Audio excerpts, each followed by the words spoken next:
Zone അങ്ങ് ദൂരെ കേട്ടോ. ഈ പെട്ടിയും ചെക്കി.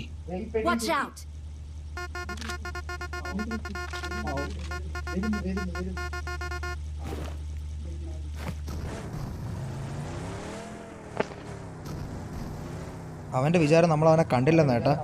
മാറിയടാ.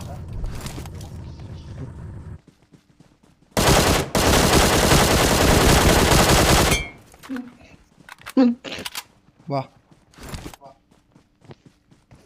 രണ്ടെണ്ണം പെട്ടിയെടുത്തോണ്ട് ഓടി പട്ടികള്.